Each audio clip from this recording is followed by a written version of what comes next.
Leora's hair, the color of spun moonlight, flowed behind her as she raced across the steppes. Her laughter echoed on the wind, mingling with the cries of the hawks circling overhead. She was a daughter of the wind and the open sky, a nomad, born free. Leora rode her sturdy pony bareback, her strong thighs gripping its flanks. She knew every dip and rise of the land, every hidden spring and sheltered valley. She could track a deer for days, skin a rabbit in minutes, and mend a broken tent with nimble fingers. Her heart was as wild as the steppes, her spirit untamed. One day, a dark cloud appeared on the horizon. It was not a storm cloud, but a cloud of dust raised by the hooves of many horses. Raiders, their faces hidden behind scarves, swept down upon Leora's tribe. They came with fire and steel, shattering the peace of the steppes. Leora fought fiercely, defending her family and her home, but she was outnumbered. She was captured, bound, and dragged away from everything she loved. The raiders sold her to slavers who saw only her beauty and her youth. They branded her thighs with a hot iron, marking her as their property. The searing pain etched itself into her memory, a permanent reminder of her lost freedom. The scars, jagged and dark, became a symbol of her defiance, a testament to the spirit they could not break. Leora was eventually brought to the bustling city, a place of towering minarets and bustling marketplaces. She was sold again, this time to the Sultan's harem. The palace, though grand, felt like a gilded cage. The other concubines, women, from all corners of the world, whispered stories of the chief eunuch Jahan. He ruled the harem with an iron fist, his cruelty a legend among the women. Leora quickly learned the truth of those whispers. Jahan's eyes, cold and calculating, seemed to see through her. He delighted in enforcing the strict rules, punishing any perceived disobedience with swift and brutal efficiency. Leora, with her proud spirit, became a frequent target of his wrath. She endured his punishments, her body bearing the marks of his cruelty, but her spirit remained unbroken. She looked for a way out, a glimmer of hope in the suffocating confines of the harem.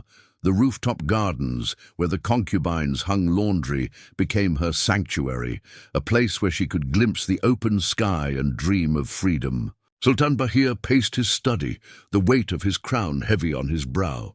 He had been educated abroad, in lands where women walked freely and knowledge was prized above all else. He had returned to his kingdom with dreams of reform, of bringing enlightenment to his people. But the traditions of his court, the entrenched power of the eunuchs, and the expectations of his advisors stifled his every attempt at change. The harem, a symbol of his power, felt like a prison to him, a place of gilded cages and whispered sorrows. Today he was preoccupied with the palace roof. Recent rains had revealed leaks and weakened timbers. He worried not for himself, but for the safety of the concubines who used the rooftop gardens to hang laundry. He had ordered repairs, but the work was slow, hindered by bureaucratic delays and the indifference of the overseers. He decided to inspect the roof himself, wanting to see the progress firsthand. He climbed the winding stairs, his footsteps echoing in the quiet corridors. The rooftop gardens were deserted at this hour. The midday sun beat down on the fragrant flowers and the colorful linens hung to dry. He walked along the parapet, examining the recent repairs, his brow furrowed in concern. He noticed a length of white linen tied to a crumbling section of the railing, flapping gently in the breeze. It looked strangely out of place. As he approached, he saw a figure suspended beyond the railing, held precariously by the linen tide. Around her waist, it was a woman, her blonde hair cascading down her back like a waterfall of moonlight. She was facing away from him, her body limp. Bahir's heart leaped into his throat. He rushed forward, his hand outstretched. He grabbed the linen, pulling the woman back towards the safety of the roof. She landed heavily in his arms, her eyes fluttering open. They were the color of a winter sky, filled with a mixture of fear and resignation. She looked at him, her lips trembling, and whispered a single word, "Sorry." Bahir held her close, his mind racing. He had saved her from a fall, from what seemed like a desperate attempt to end her life. As he helped her to sit up, he noticed the faded scars on her exposed thighs. They were not the delicate marks of a pampered life, but the harsh, jagged lines of a whip. Bahir's gaze met hers, and in that moment he saw a flicker of defiance, a spark of unbroken spirit in her eyes. A deep unease settled in his heart. He knew, with a certainty that chilled him to the bone, that something was terribly wrong within the walls of his palace. His gaze shifted to the scars on her thighs, then back to her face. The whispers about Jahan's cruelty echoed in his mind. He knew he needed answers. Bahir ordered Leora brought to a quiet chamber, far from the bustling harem. He summoned the palace physician, a kind old woman with gentle hands and a soothing voice. Leora sat on a plush divan, her gaze fixed on the intricate patterns of the carpet. She flinched as the physician examined her scrapes and bruises, the remnants of her near fall from the roof. Bahir sat nearby, watching her with concern. "Tell me your name," Bahir said softly, his voice a gentle rumble. Leora hesitated, her eyes darting to the physician, then back to Bahir. "Leora," she whispered, her voice barely audible. "Leora," Bahir repeated, testing the name on his tongue. "It is a beautiful name. It suits you." Leora offered a small, hesitant smile. It was the first time Bahir had seen any expression other than fear or resignation on her face. The physician finished her examination. "She is fortunate," she said to Bahir. "A few bruises and scrapes, nothing serious. She needs rest and nourishing food." Bahir dismissed the physician and turned his attention back to Leora. "Tell me, Leora, what led you to the roof today?" Leora's smile vanished, replaced by a look of guardedness. She lowered her eyes, tracing the patterns on the carpet with her finger. I was hanging linens," she murmured. Bahir did not believe her. He had seen the despair in her eyes, the way she had clung to that linen as if it were her only lifeline. But he did not press her. He knew that trust was a fragile thing, easily broken.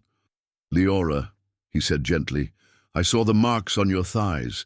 Tell me, how did you come by those scars?" Leora's body tensed. She wrapped her arms around herself, as if trying to protect herself from the memory. She remained silent for a long moment, her breath coming in short, shallow gasps. They were given to me," she finally whispered, her voice trembling. "A reminder of where I belong." Bahir's heart ached for her. He knew that her story was one of pain and hardship. He wanted to help her, to offer her solace and protection. "You do not belong to anyone, Leora," he said firmly. "You are a free woman under my protection." Leora looked up at him, her eyes wide with surprise. She had heard such words before, but they had always been empty promises. She searched his face, looking for any hint of deceit, but she found only sincerity. I was a nomad," she said, her voice gaining strength. "I rode the steppes, free as the wind. Then they came, raiders. They took everything from me." Her voice cracked, and a single tear rolled down her cheek. Bahir reached out and gently wiped away the tear. "I am sorry for your loss, Leora," he said softly, "but you are safe now. I will not let anyone harm you." Leora looked at him, her eyes filled with a mixture of hope and disbelief. The Sultan's compassion, his gentle touch, was a stark contrast to the harshness she had grown accustomed to. She had learned to distrust kindness, to see it as a prelude to cruelty. But there was something different about Bahir. Something in his eyes, in the warmth of his voice, made her want to believe him. She revealed only fragments of her past, holding the rest close to her heart, guarded against further pain. Yet a seed of hope had been planted, a flicker of trust in the darkness of her captivity. The rooftop gardens became a place of solace. For Leora, the fresh air and the scent of jasmine offered a brief respite from the stifling atmosphere of the harem. She found a measure of peace in the simple task of hanging linens, the rhythmic movements a balm to her troubled mind. She often found herself drawn to the spot where Bahir had found her, the memory of his gentle touch a lingering warmth in the coldness of her existence. One afternoon, as Leora hung a brightly colored tapestry, she heard a familiar voice. "The view from here is quite remarkable, isn't it?" Leora turned to see Bahir standing a few paces away, his gaze sweeping across the city's minarets. He was dressed simply, without the usual finery of his station. He looked more at ease here on the rooftop than she had ever seen him in the formal setting of the court. "It reminds me of the steppes," Leora said softly, her voice barely above a whisper. Bahir turned to her, his eyes filled with understanding. "I imagine the steppes are very different from this place." "They are," Leora agreed. "There are no walls there, only the open sky." Bahir smiled. "I have always longed to see such a place without walls." They stood in comfortable silence for a moment, the only sound the gentle flapping of the linens in the breeze. "You seem troubled, Leora," Bahir said, his voice filled with concern. Leora hesitated, unsure whether to confide in him. She had learned to keep her thoughts and feelings hidden, to protect herself from the harsh realities of her life. But there was something about Bahir's gentle demeanor, his genuine concern, that made her want to open up. I miss my home," she admitted, her voice trembling slightly. "I understand," Bahir said softly. "It is not easy to be far from the place you belong." Leora looked at him, surprised. You understand?" Bahir nodded. "I too feel like a stranger in my own land sometimes. The traditions, the expectations, they can feel like a cage." Leora's eyes widened. She had never heard anyone, let alone the Sultan, speak so openly about their feelings. It was a revelation to her that even someone in his position could feel trapped. They talked for a long time that day, sharing stories of their pasts, their dreams for the future. Leora spoke of her life on the steppes, of her family, of the freedom she had lost. Bahir listened intently, his eyes filled with empathy. He spoke of his education abroad, of the ideas he had brought back to his kingdom, of the challenges he faced in trying to implement them. As they talked, a sense of connection grew between them, a bond forged in shared vulnerability.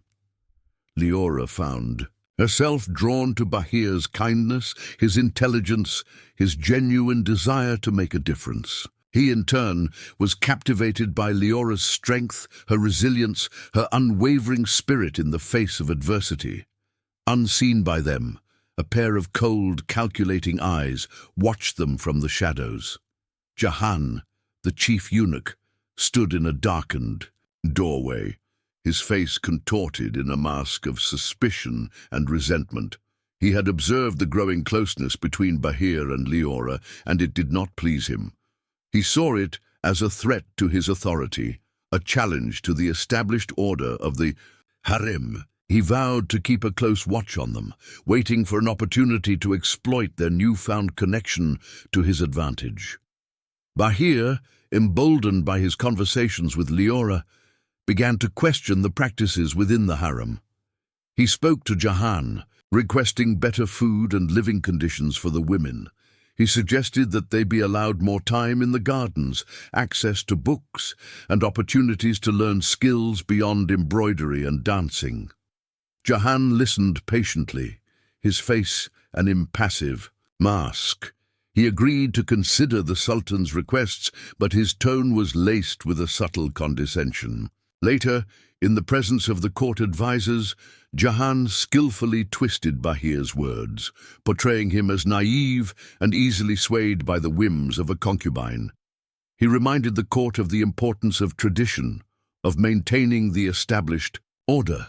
The advisers, steeped in the old ways, readily agreed, their whispers of dissent quickly silenced. Bahir found himself increasingly isolated.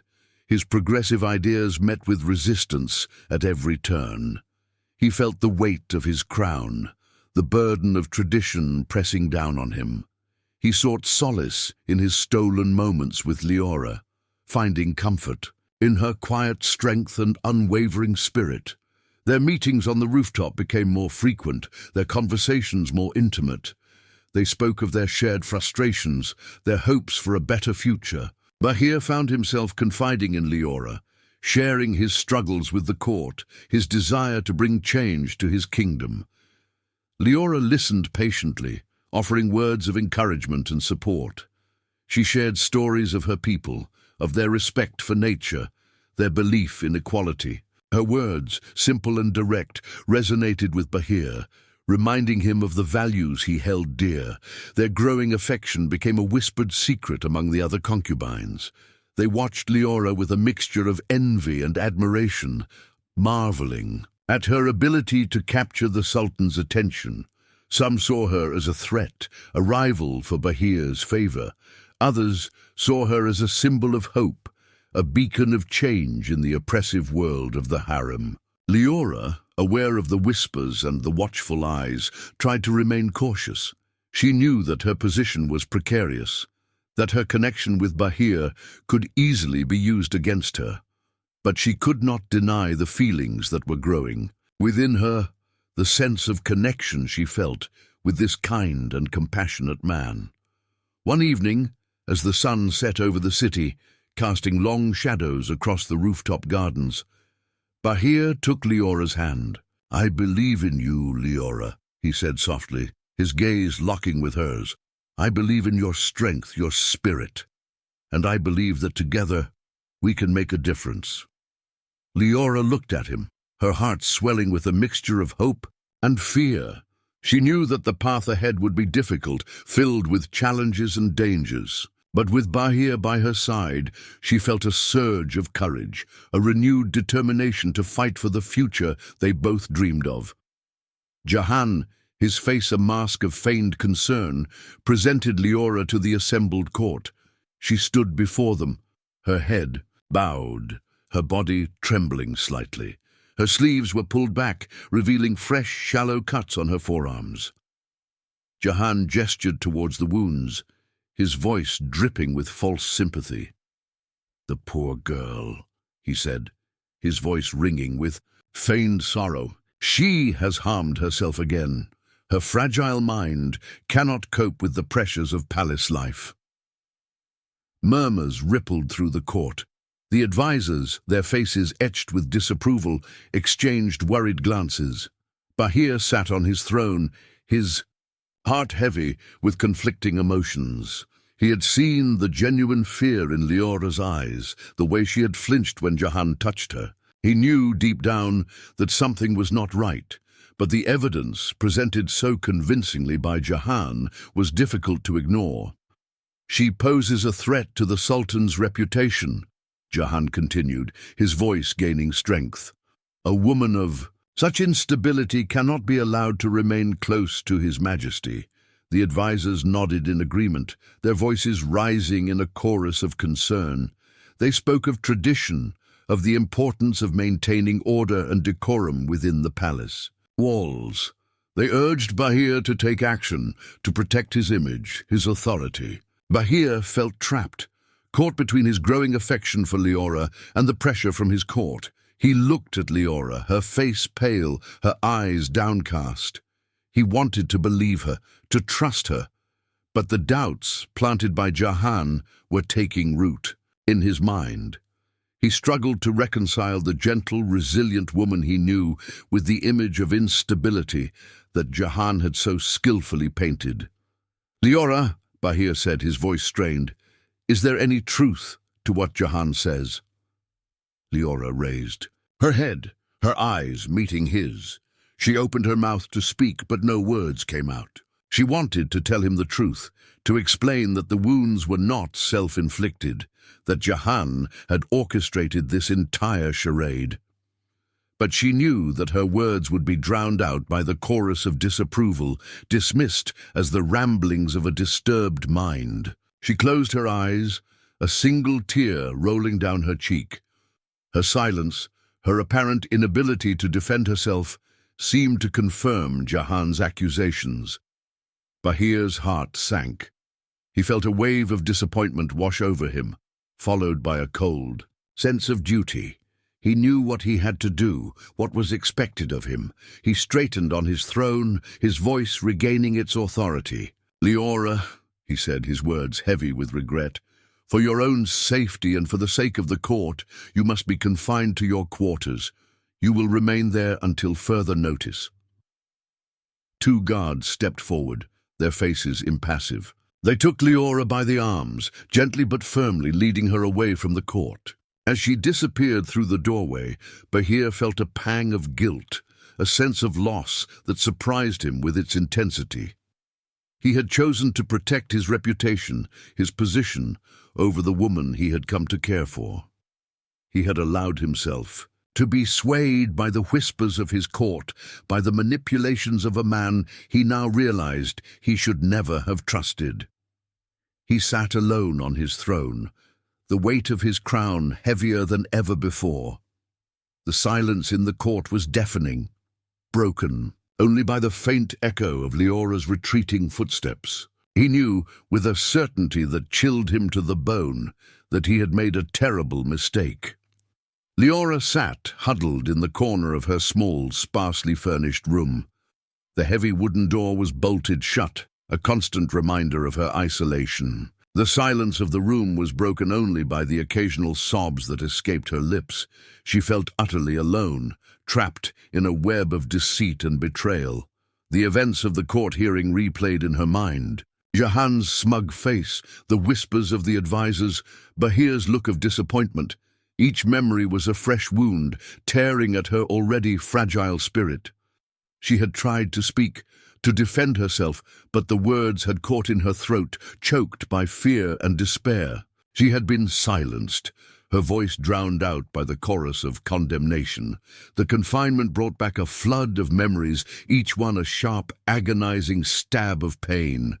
She saw the dust cloud on the horizon, the glint of steel in the sunlight, the fear in her mother's eyes. She felt the rough hands of the raiders, the searing pain of the branding iron on her thighs. She relived the humiliation of being sold, the despair of being trapped in the gilded cage of the harem. She closed her eyes, her body trembling as the memories threatened to overwhelm her. She felt a surge of anger, a burning rage against the injustice she had endured.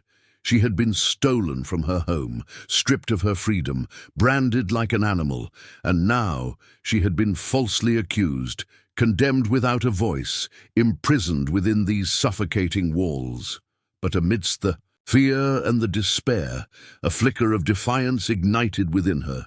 She would not be broken. She would not let Jahan's lies destroy her. She would find a way to expose his cruelty, to reveal the truth to Bahir. She looked down at the scars on her thighs, a permanent reminder of her lost freedom, of the pain she had endured. An idea, bold and desperate, began to form in her mind. She had nothing left to lose. She would turn her scars into a weapon, a testament to the injustice she had suffered, a hidden record of Jahan's crimes. Using a small, sharp shard of pottery she had hidden beneath her mattress, Leora began to carve into her existing scars. Each cut was a searing reminder of the pain she had endured, but she gritted her teeth, determined to see her plan through. She carved the names of the missing concubines, the women who had vanished without a trace, their fates unknown. She etched their names into her flesh, a permanent record of their existence, a silent accusation against the man who had stolen their lives.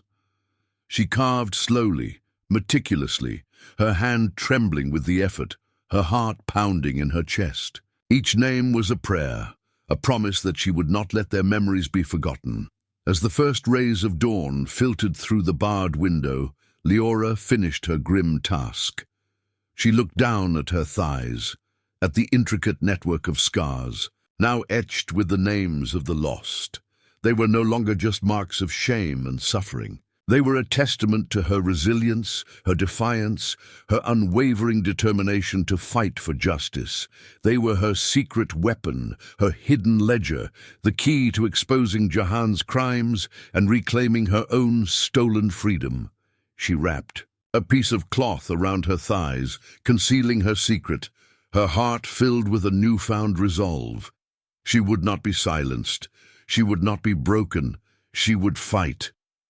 Bahir couldn't shake the image of Leora's face, pale and drawn, as she was led away from the court. He had tried to convince himself that he had done the right thing, that he had acted in the best interests of his kingdom. But the doubts gnawed at him, whispering insidious questions in his mind. He couldn't reconcile the gentle, resilient woman he knew with the image of instability Jahan had presented. He paced his study, the weight of his crown pressing down on him. He had relied on Jahan's counsel for years, trusting his experience and apparent loyalty. But now a seed of suspicion had been planted, and it was growing rapidly, fueled by the memory of Leora's haunted eyes and the fresh wounds on her arms. He summoned his most trusted advisor, a wizened old man named Omar, who had served his father before him. Omar was known for his honesty and his unwavering loyalty to the Sultanate, not to any individual within the court. "Omar," Bahir said, his voice low, "I have reason to believe that Jahan may not be entirely truthful with me." Omar raised an eyebrow, his gaze steady. "Your Majesty?" Bahir explained his concerns, recounting his conversations with Leora, the incident on the roof, and the events of the court hearing. He spoke of the uneasiness he felt, the nagging suspicion that something darker was at play. Omar listened patiently, his face impassive. When Bahir finished, he simply nodded. "I will look into this matter, Your Majesty," he said, his voice calm and reassuring. Omar spent the next few days discreetly investigating Jahan's activities.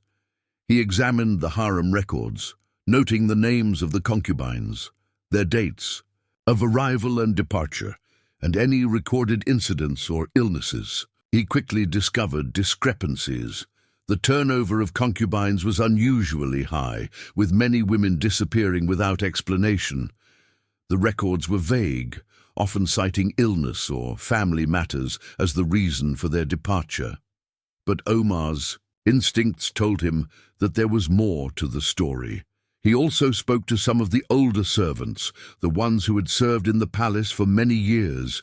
He questioned them carefully, probing for any information they might have about Jahan's dealings. He learned that Jahan had a reputation for ruthlessness, that he ruled the harem with an iron fist, punishing any perceived disobedience with swift and brutal efficiency. He also discovered that Jahan had a network of contacts outside the palace, shadowy figures who dealt in whispers and secrets. Omar returned to Bahir, his face grim. "Your Majesty," he said, his voice low, "I believe your suspicions are well-founded.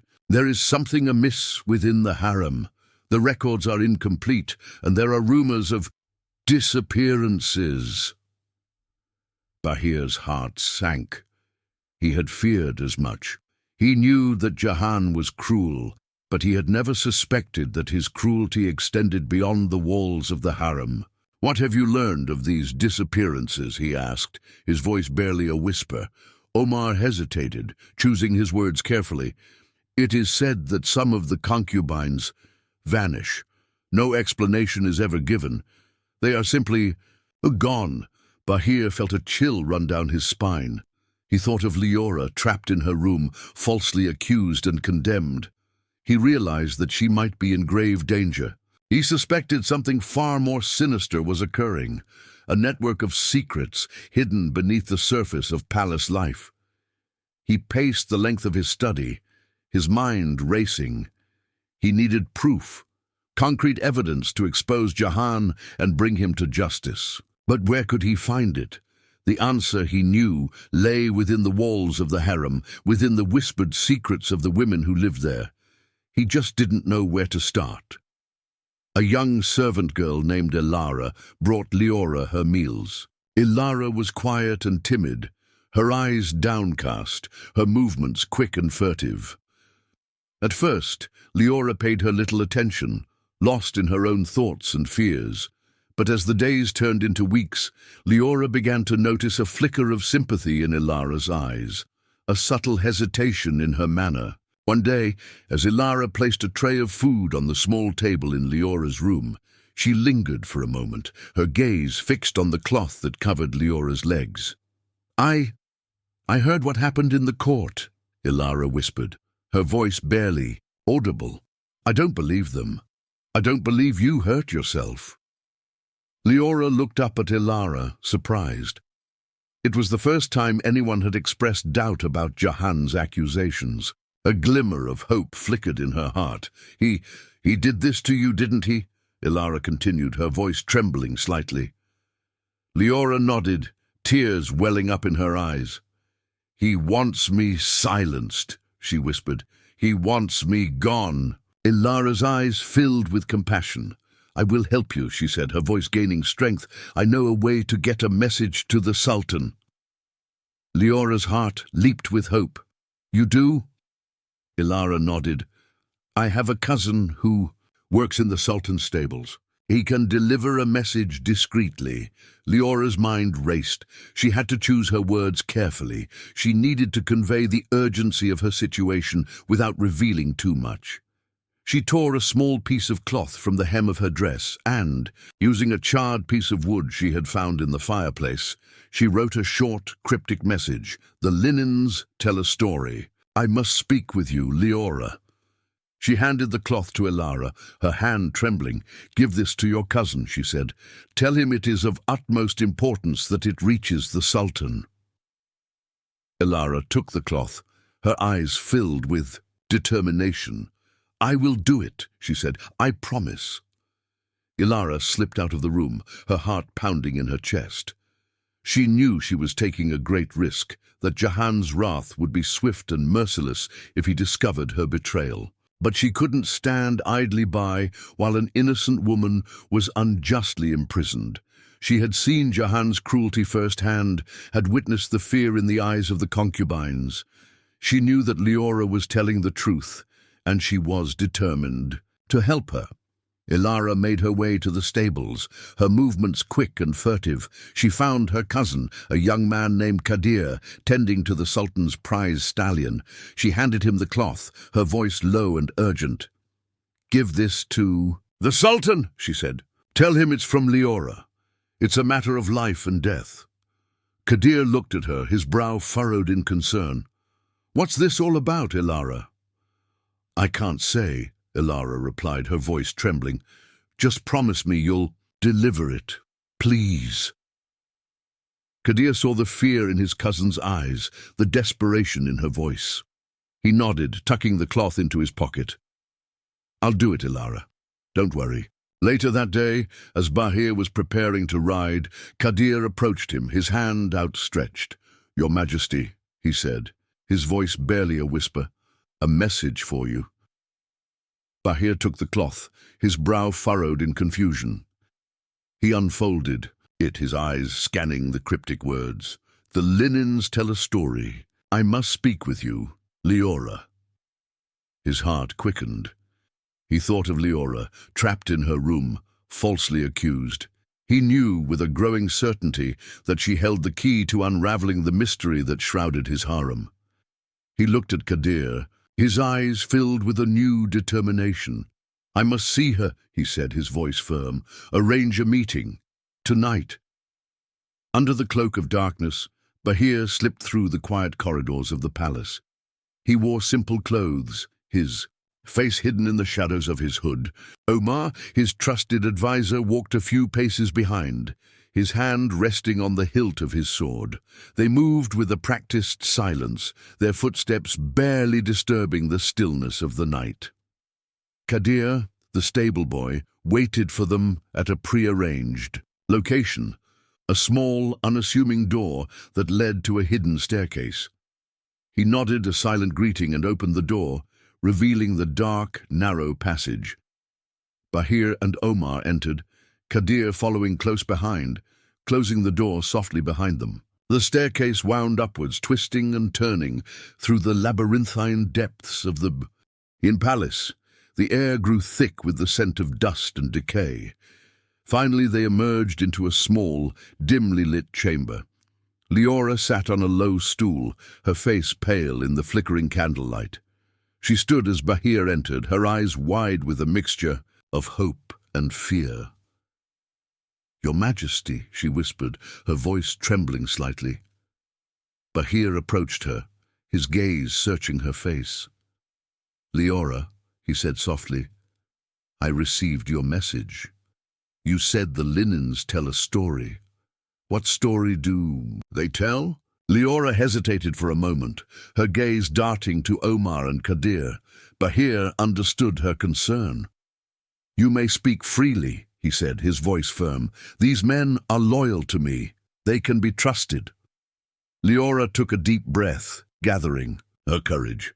"Jahan has been lying to you," she said, her voice gaining strength. "He has been making women disappear." Bahir's heart sank. He had suspected as much, but hearing the words spoken aloud confirmed his worst fears. "What do you mean, disappear?" he asked, his voice barely a whisper.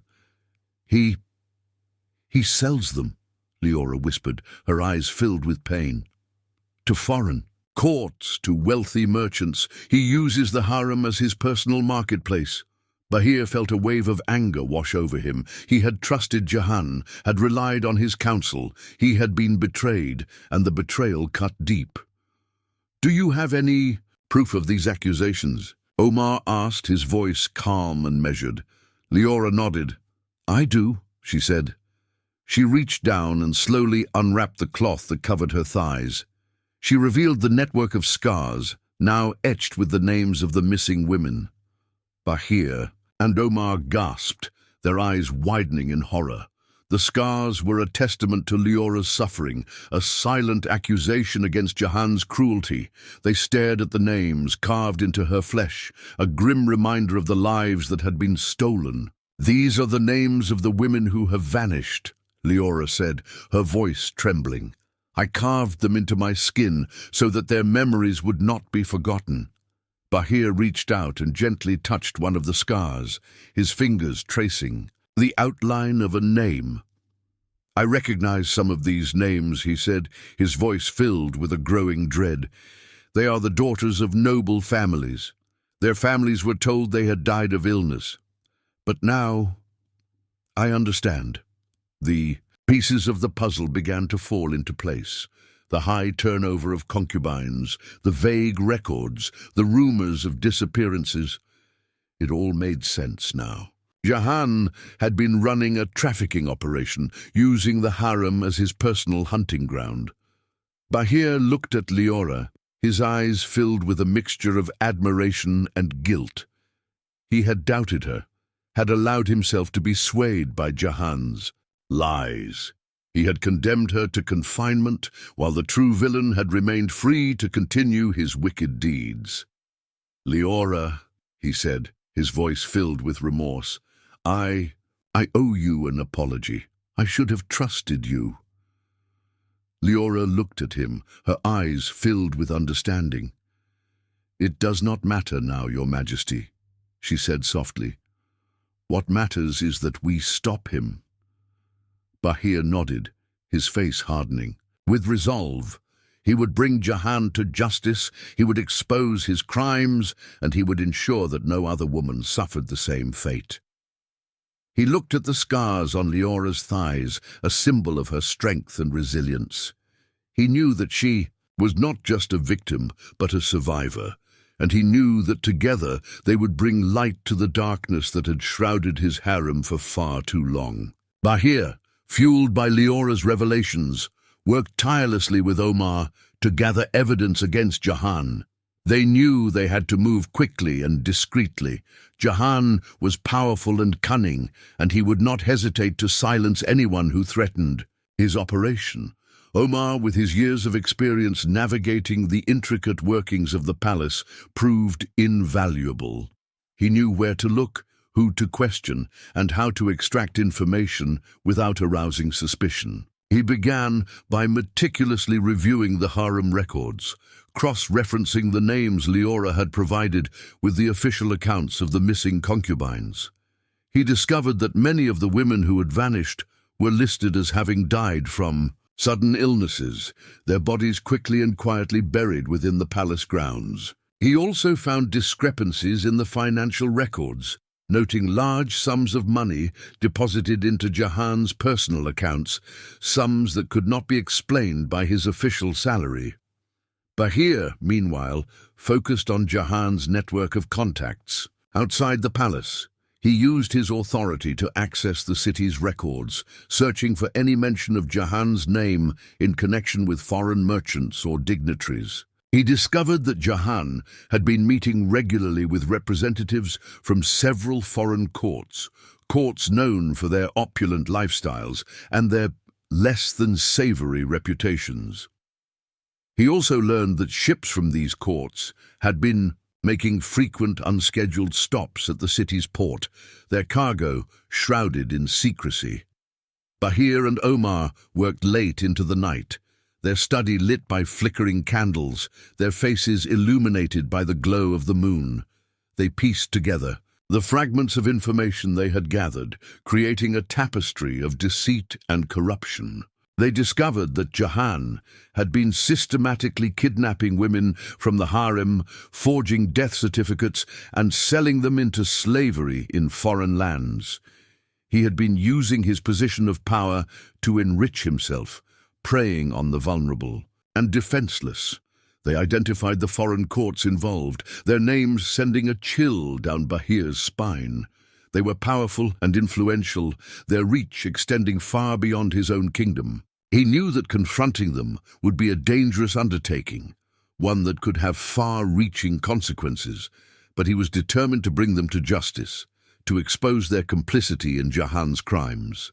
As they delved deeper into their investigation, they uncovered a network of informants and accomplices within the palace walls. Servants, guards, and even some of the lower-ranking officials had been bribed or coerced into assisting Jahan.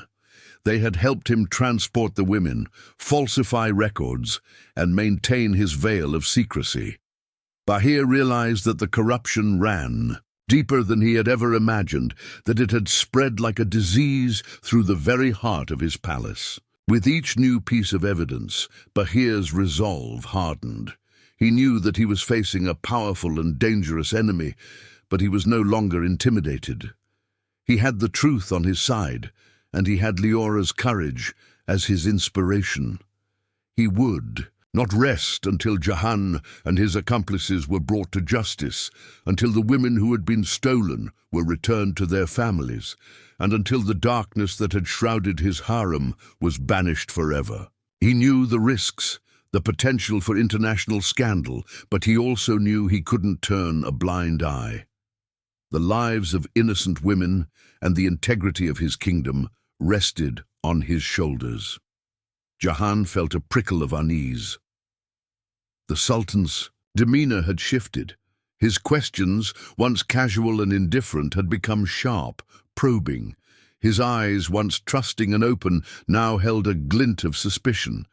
Jahan knew with a chilling certainty that his carefully constructed world was beginning to crumble. He had grown too comfortable, too confident in his power. He had underestimated the Sultan's intelligence, his growing attachment to the nomad girl, Leora. He paced his opulent chambers, the rich silks and fragrant incense offering little comfort. He had to act quickly, decisively. He had to silence Leora permanently. Her knowledge, her accusations, were a dagger pointed directly at his heart. A palace celebration was scheduled for the following evening. a lavish affair to commemorate the anniversary of Bahir's ascension to the throne. It would be the perfect opportunity. Amidst the music, the dancing, and the throngs of guests, a tragic accident could easily be arranged. No one would question it. It would be dismissed as a simple misfortune, a regrettable incident in an otherwise joyous occasion. He summoned 2 of his most trusted guards, men who had benefited from his generosity, men who owed him their loyalty. He outlined his plan, his voice low and menacing. He instructed them to tamper with the chandelier in the grand ballroom to loosen the chains that held it aloft. He told them to wait for the right moment, the moment when Leora was directly beneath it, and then to release the chains. The heavy chandelier, adorned with hundreds of glittering crystals, would crash down upon her, crushing her beneath its weight. It would be a swift, brutal end, a message to anyone who dared to cross him. The guards listened intently, their faces impassive. They understood the gravity of the task, the consequences of failure. They nodded their agreement, their eyes glinting with a mixture of fear and anticipation. They would carry out Jahan's orders without question. Their loyalty, bought and paid for, was absolute. Jahan dismissed the guards, a cold smile playing on his lips. He felt a surge of satisfaction, a sense of control returning. He would eliminate the threat, silence the accuser, and preserve his power. He would remind everyone within the palace, walls, that he was the one in control, that his authority was absolute. He would turn the Sultan's celebration into a spectacle of his own making, a chilling display of his ruthlessness. The falling chandelier, a symbol of his power, would extinguish Leora's light forever, leaving him to rule the harem in darkness and silence. The grand ballroom glittered with light and laughter. Music filled the air, its vibrant melodies weaving through the throngs of elegantly dressed guests. The celebration was in full swing, marking another year of Bahir's reign. But beneath the surface of revelry, a darker current flowed. Leora, released from her confinement at Bahir's insistence, stood near the edge of the dance floor, her eyes scanning the crowd. She had been given a beautiful gown to wear, but the finery felt like a disguise, a mask to hide the fear that gnawed at her. She knew Jahan was watching her, his eyes like a predator stalking its prey. She could feel his malice, a palpable presence in the festive air. Bahir, dressed in his ceremonial robes, moved through the crowd, his face a mask of polite indifference. He exchanged pleasantries with his guests, but his mind was elsewhere. He knew that tonight was a dangerous night, that Jahan was planning something. He had instructed Omar and Kadir to keep a close watch on Leora, to protect her from whatever Jahan had planned. As the music swelled, signaling the start of a new dance, Leora felt a sudden urge to leave the ballroom, to escape the stifling atmosphere. She turned to walk away, but as she did, she noticed 2 figures moving towards her, their faces hidden in the shadows of the towering pillars. She recognized them as Jahan's guards, the men he had entrusted with his darkest deeds. She saw the glint of metal in their hands, the cold, hard gleam of sharpened steel. Fear, cold and sharp, pierced her heart. Just as the guards were about to spring, 2 figures leaped from the shadows, intercepting them. It was Omar and Kadir. A brief but fierce struggle ensued. The clash of steel echoed through the ballroom, momentarily silencing the music and the laughter. Guests turned, their faces etched with surprise and alarm, as the fight spilled onto the dance floor. Bahir, his eyes fixed on the unfolding chaos, pushed his way through the crowd. He reached the scene, just as Omar disarmed one of the guards, sending his dagger clattering across the marble floor. Kadir held the other guard in a firm grip, his sword pressed against his throat. "Seize them," Bahir commanded, his voice ringing with authority. Palace guards, alerted by the commotion, rushed forward, apprehending Jahan's men. Jahan, his face pale with shock and anger, emerged from the crowd. He had not anticipated Bahir's intervention, the swiftness and precision of his response. "Your Majesty," he said, his voice trembling slightly, "what is the meaning of this?" Bahir turned to face Jahan, his eyes blazing with fury. "You know exactly what this means, Jahan," he said, his voice cold and hard. "You have betrayed my trust, you have abused your power, and you have endangered the lives of innocent women." He gestured towards the captured guards. "These men were about to murder Leora," he continued, his voice rising with each word. "They confessed everything. They told me of your plan, of your treachery." Jahan's face contorted in a mask of rage. He opened his mouth to speak, to deny the accusations, but Bahir cut him short. "I have proof, Jahan," he said, his voice ringing through the silent ballroom. "Proof of your trafficking operation, proof of your lies, proof of your crimes."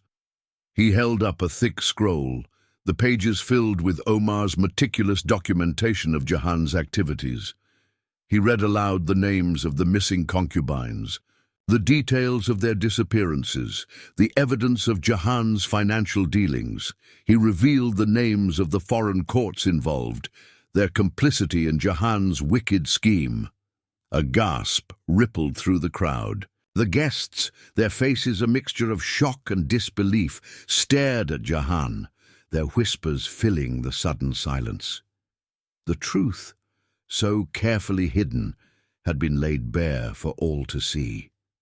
Jahan stood before them, stripped of his power, his mask of respectability shattered, his crimes exposed for the world to witness. Jahan's face, once so composed, twisted in a desperate attempt to regain control. "Lies!" he shrieked, his voice cracking. "These are fabrications. This nomad girl seeks to destroy me. She is unstable, a danger to the Sultan and the court." He pointed a trembling finger at Leora, his eyes burning with hatred. He hoped to sow doubt, to rekindle the fear he had so carefully cultivated, but his words fell on deaf ears.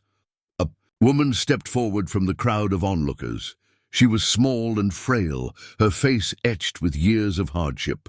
It was Zara, one of the older concubines, a woman who had endured Jahan's cruelty for far too long. "He lies!" she cried, her voice surprisingly strong.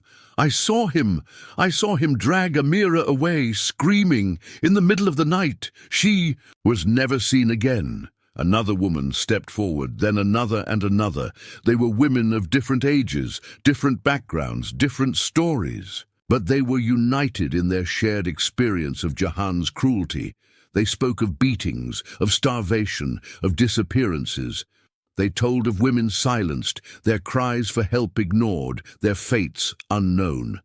They spoke of Jahan's threats, his intimidation, his iron grip on their lives. One woman, her face hidden behind a veil, spoke of a secret room, a hidden chamber where Jahan kept the women he intended to sell.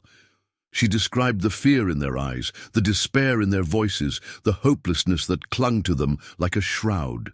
She spoke of the hushed whispers, the frantic prayers, the silent tears shed in the darkness. As the women's testimonies unfolded, a wave of revulsion swept through the ballroom. The guests, their faces pale with shock and disgust, recoiled from Jahan as if he were a venomous snake. The whispers grew louder, the murmurs of disbelief turning into a chorus of condemnation. Jahan's carefully constructed facade crumbled around him, revealing the monster beneath. Bahir watched the scene unfold, his heart heavy with sorrow and anger. He had allowed this to happen, had turned a blind eye to the suffering within his own palace walls. He had trusted a man who had betrayed him, a man who had preyed on the vulnerable and defenseless. He raised his hand, silencing the crowd. "Jahan," he said, his voice cold and hard, "you are under arrest. You will be charged with trafficking, extortion, and abuse of power." Two palace guards stepped forward, their faces grim. They placed Jahan in chains, his struggles futile against their firm grip. He glared at Bahir, his eyes burning with hatred, but his defiance was hollow, his power broken. He was led away, his footsteps echoing through the silent ballroom, a final chilling reminder of the darkness he had brought into the palace. The full extent of his cruelty, the depth of his depravity, was now exposed for all the world to see. The silence that followed his departure was heavy, laden with the weight of his crimes. The days following Jahan's arrest were a whirlwind of activity within the palace. Bahir, with Omar's assistance, worked tirelessly to dismantle the intricate web of corruption that Jahan had woven. They interrogated Jahan's accomplices, uncovering the full extent of his trafficking operation. They identified the foreign courts involved and sent envoys to demand the return of the stolen women. The news of Jahan's crimes spread like wildfire throughout the kingdom, sparking outrage and demands for justice. Bahir, determined to right the wrongs that had been committed under his roof, issued a royal decree abolishing the harem system. He declared that the women who had been held captive were free to leave the palace and return to their families or to pursue their own lives. He offered them financial support and assistance in finding new homes and new livelihoods. He also established a fund to provide medical care and counseling for those who had suffered trauma during their time in the harem. Many of the women, overjoyed at the prospect of freedom, eagerly accepted Bahir's offer. They left the palace, their hearts filled with hope for a better future. Others, unsure of where to go or what to do, chose to remain within the palace walls. Bahir offered them alternative roles, positions of service and responsibility that allowed them to contribute to the running of the palace and to earn their own living. Some became teachers, sharing their knowledge and skills with the younger generations. Others became advisors, offering their wisdom and experience to the Sultan. Still others became healers, using their knowledge of herbs and remedies to care for the sick and injured.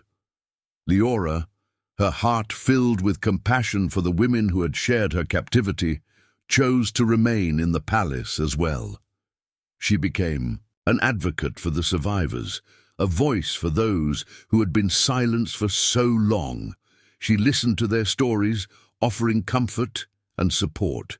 She helped them navigate the complex process of reintegrating into society, of reclaiming their lives and their identities. She worked tirelessly to ensure that they received the medical care, the counseling, and the financial assistance they needed to heal and to rebuild their lives.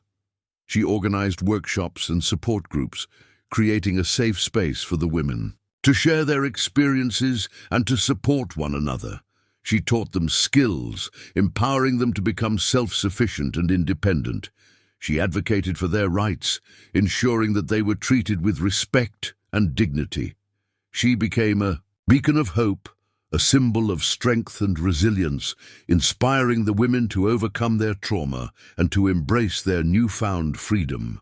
Bahir, witnessing Leora's dedication and compassion, was filled with admiration.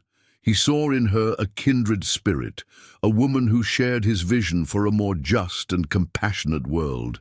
He sought her counsel, valuing her insights and her understanding of the needs of the women she served. He spent hours with her, discussing his plans for reform, his dreams for a kingdom where all people were treated with equality and respect. As they worked together, their bond deepened, their mutual respect blossoming into a profound affection. Bahir saw in Leora not just a survivor, but a leader, a woman of extraordinary strength and courage.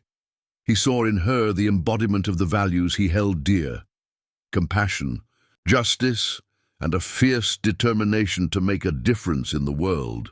He realized that she was not just a concubine, not just a survivor, but a true partner, a woman who could stand beside him and help him build the kingdom he had always dreamed of. He knew with a growing certainty that his life and his kingdom would never be the same.